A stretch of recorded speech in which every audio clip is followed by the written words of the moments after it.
안녕하십니까. 부동산 신문 읽어주는 공인중개사의 땅사고TV 임동성입니다. 오늘은 2021년 9월 24일 금요일이고요.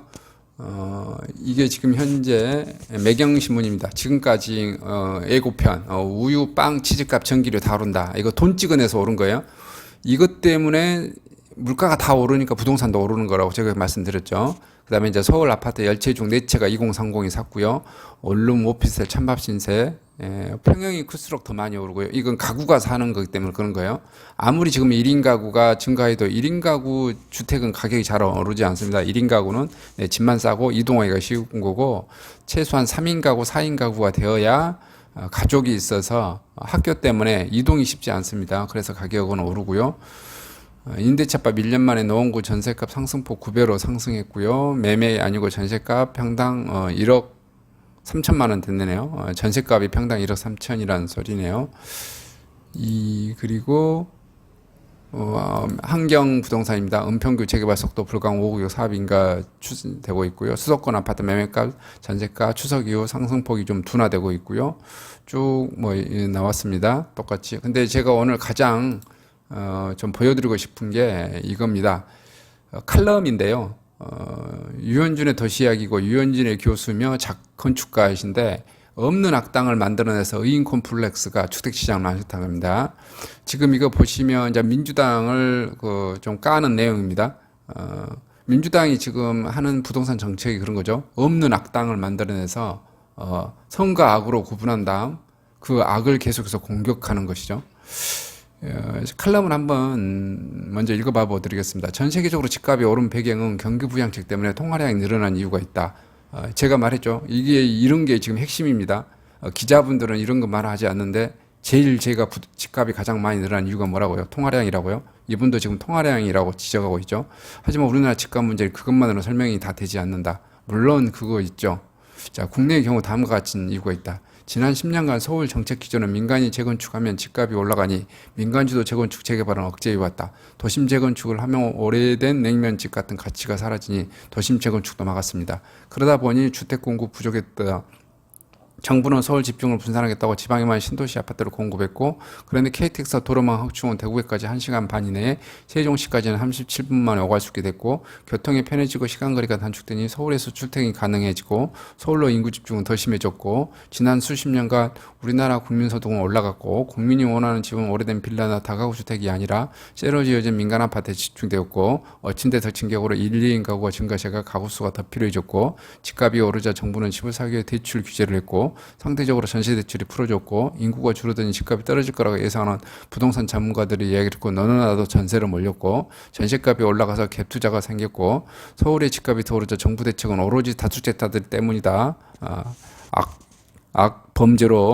범죄자로 일관했고, 세금을 올리면 해결될 것이라고 일관했고, 20번 넘는 부동산 처방 정책이 먹히지 않자 신도시를 만들고 그린벨트를 풀어야 한다고 말했고, 그리고 이 모든 것은 정의로운 공공이 실행해야 된다고 말했으며, 이때 필요한 돈은 집을 가진 사람들이 부자니까 공시지가를 올려 세금을 더 거두면 된다고 했고, 해결책이 안 되는 정책을 내놓은 이유가 정치가 홍길동 콤플렉스 때문입니다. 홍길동은 내가 악당인 부자의 돈을 빼앗아서 내가 백성을 나눠줘야 한다고 생각한다. 왜냐하면 나는 정의로우니까 생각하기 때문이다.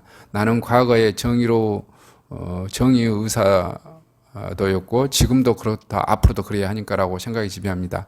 이들은 끊임없이 악당을 찾고 없으면 만들어내고 자신들이 선해지기 위해서입니다. 하지만 좋은 사람들은 남의 돈을 빼앗아서 가난한 사람에게 나눠주지 않습니다. 대신 가난한 사람이 돈을 벌어서 홍길동에게 의존하지 않고 홀로 설 자유를 만들어줍니다. 그런데 나쁜 정치가 그렇게 안 합니다. 이들은 중산층을 무너뜨립니다. 왜냐하면 국민이 자립하면 정치가 필요 없어지고 지지자가 표가 떠나니까. 그래서 나쁜 정치가들은 국민을 속여서 의존적인 지지자로 묶어두고 싶어합니다.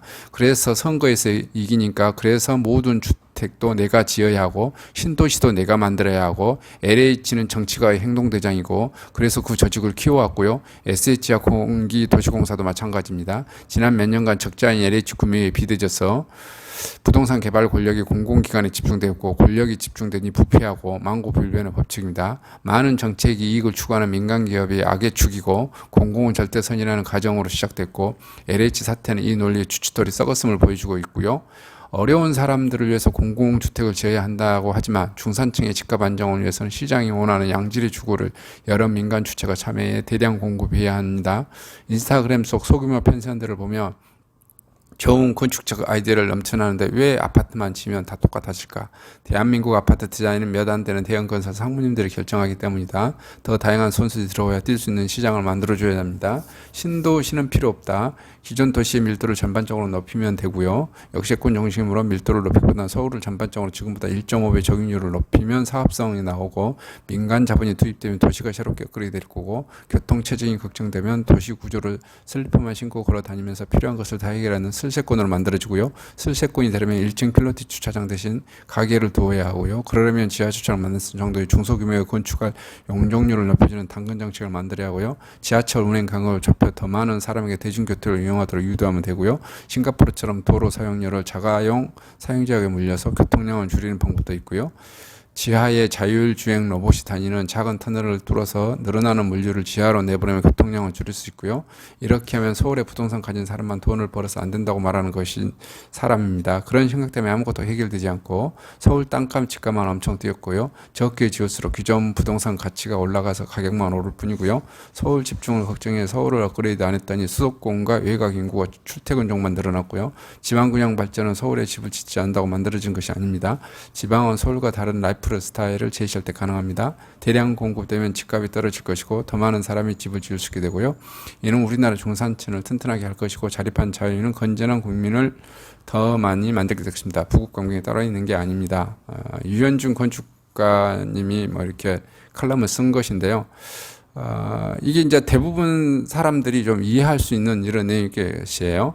다른 신문 기자분들은 계속 어떤 전문가분도 지금 말하고 있지 않죠. 이게 핵심이 통화량이다.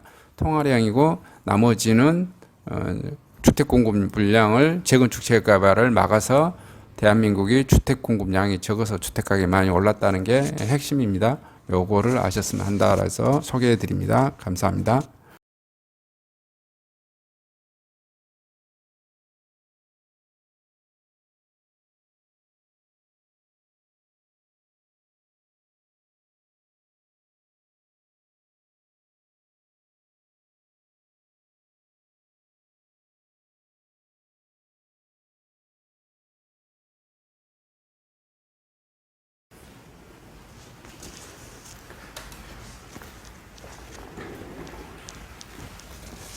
안녕하십니까.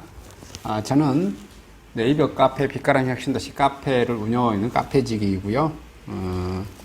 카페 활동하고 있는 카페 부동산입니다. 나주 혁신도시에서 기반으로 하고 있습니다. 상가 토지 아파트를 전문적으로 하고 있고요. 또 삼성화재도 같이 활동하고 있습니다.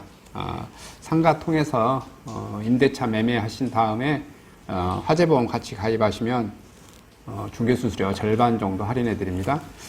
그리고 삼성화재의 그 의료실비, 운전자 보험, 자동차 보험, 화재보험, 적금, 치아보험, 연금보험, 상해보험, 통합보험, 자녀보험, 간병보험, 당뇨보험 이런 것도 모두 한꺼번에 취급하고 있습니다. 보험을 또 가입하게 되시면 또 이렇게 저를 통해서 상가 이렇게 임대차 내시고 하시면 네이버 카페 빛가람 혁신도시 카페에 홍보를 해드리고요. 유튜브에도 이렇게 홍보를 해드립니다. 그리고 이벤트 행사를 해서 여러분의 매장에 손님들이 찾아갈 수 있도록 이렇게 해드리고 있습니다. 물론 이벤트 비용은 제가 부담해 드립니다. 저를 통해서 많은 사업 같이 윈윈할 수 있도록 도움을 주셨으면 감사하겠습니다.